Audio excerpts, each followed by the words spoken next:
In this video, I want to show you how you can take money out of Webull. So let me quickly go through the guide. Then you can do this. What you need is you need to download the Webull app on your phone, and then we can get started. What you want to do is you want to open up the app, click on the Webull logo, and you should be able to find transfers.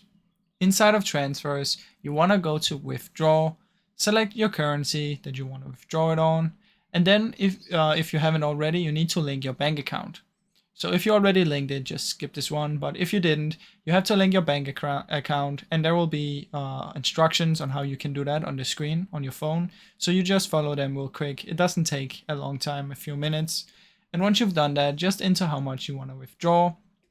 Once you've done that, you should be good to go. Now keep in mind, sometimes there will be a minimum withdrawal amount, so just keep that in mind.